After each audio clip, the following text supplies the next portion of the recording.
Hello everyone. Do you want to hear about some cool 3.10 Star Citizen info? Good, because I've got some quick first impressions to give, with much more to come after I've had more than a single hour to get my hands on it. Now, normally I would have to wait until PTU Open Patch or the Live Patch to jump in, but one of my amazing Twitch supporters donated some money to me to pick up the subscriber perks for a single month. So a big thanks to Iron Gun for making that happen. Check out his YouTube channel in my video description and consider hitting me up on Twitch as well if you'd like to see this stuff before it hits YouTube. With all that being said, let's jump in for my first hour of patch 3.10. Thank you for coming to this Tomato Talk.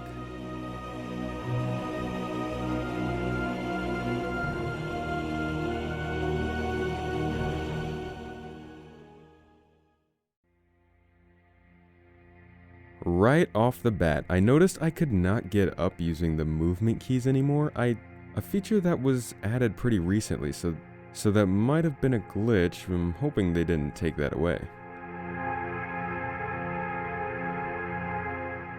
Of course, after I got situated, the first thing I wanted to do was report to my nearest bartender.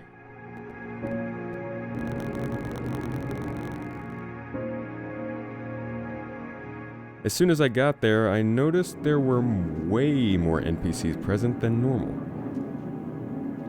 This was pleasantly surprising, and I'm not sure if it was a real change or just something that I happened upon in like a fresh server or something.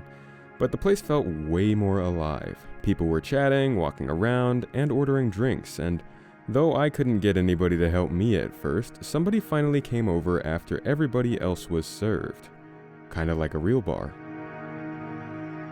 Now, there was some weird wind glitch going on, so I couldn't record the audio, but the ordering process was pretty smooth, albeit a bit basic, and the bartender didn't quite walk over to me after making my drink, but I've heard that happens too.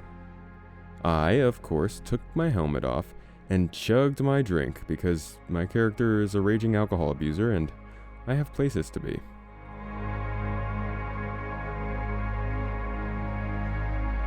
While I was running through New Babbage, burning off those whiskey calories, I thought back to my equipping of my helmet and remembered there were new mobi-glass casings to try out, so I set my destination and made my way to the Microtech Apple store.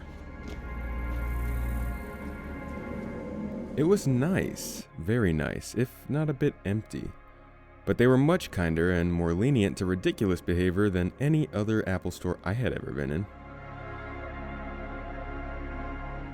And while I found the mobi-glass casings that I liked, I couldn't for some reason actually get it to appear in my inventory. Nonetheless, this is a speedrun, so it's on to the next thing. Careful, doors are now closing. It was now time to check out atmospheric flight. Yup, that's right. Now we are getting to the exciting stuff. So I headed over to the spaceport, called up my Terrapin, and got to see the new high-tech hangars, which we've been waiting for quite some time now.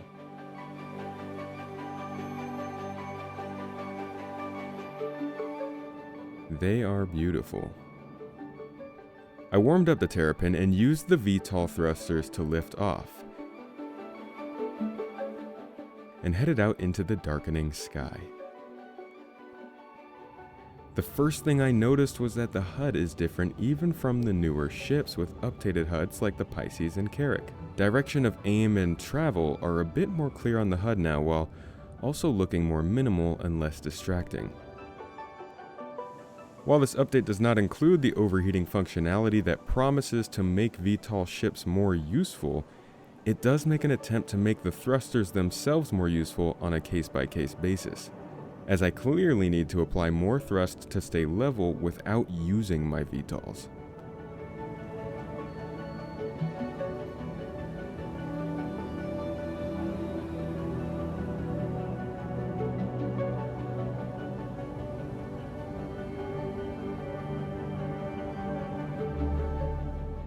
Oh, there are also some new menu sounds which sound pretty nifty.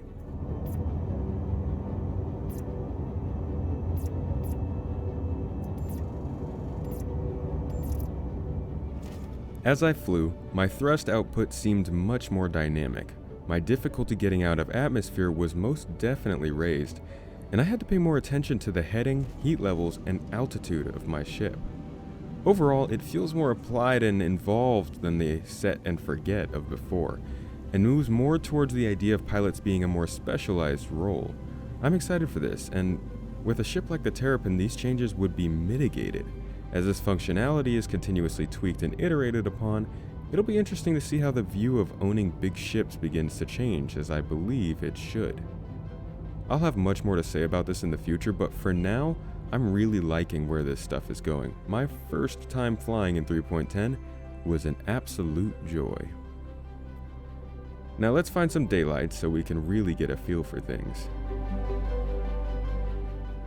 First thing I wanted to do was see how hovering uncoupled would have changed, and lo and behold, hovering uncoupled requires player input now to keep a constant altitude. Thank God. This really needed to be a thing. If you take a look at my recent video reviewing the history of this flight model, you'll see that they've been wanting to do this for years now, rather than counteracting gravity only to have you apply downwards thrust. This makes uncoupled flight way more interesting to me. I mean, look at this. I can redirect my ship just like I could with hover mode last year. But instead of being forced to do this because of some random limitations, it is now a systematic implementation that works off of the physics and soon-to-be heat system.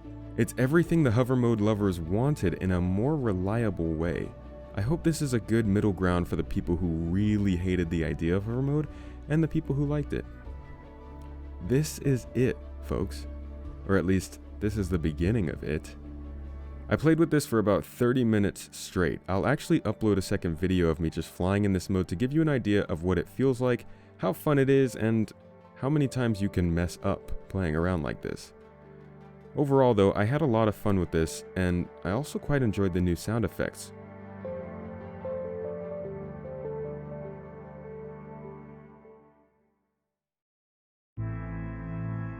Now let's talk briefly about jerk. Jerk is the rate of change of acceleration in a movement. Think of it this way. As velocity goes up at a constant rate, acceleration remains the same. So if acceleration goes up at a constant rate, jerk remains the same.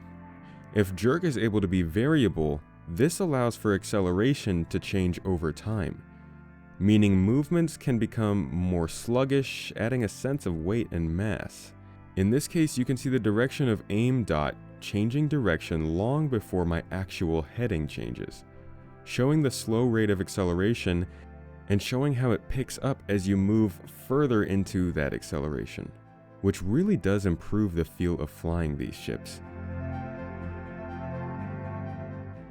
This is a welcome change and affects flight in atmosphere as well as in space. Now, as I said before, these were just my very first early impressions of the new 3.10 patch, and is in no way exhaustive of all of the changes that were implemented into this update. I will have a video out in the coming weeks that details most changes made in this update, so subscribe if you would like to catch that video when it releases. But so far, I'm pretty satisfied with what I've seen. It's not necessarily a huge patch, but it feels solid, and I think the only other thing that I would be looking for is increased stability from the other patches this year. I'll also be very interested to see how combat has changed with AI improvements and whether there's more accessible local mission gameplay as I check in every update released. I'll have plenty of info coming out over the course of this patch about what's coming next, what's being worked on, and what you can do in 3.10. So stay tuned, and I hope to see you in the next video.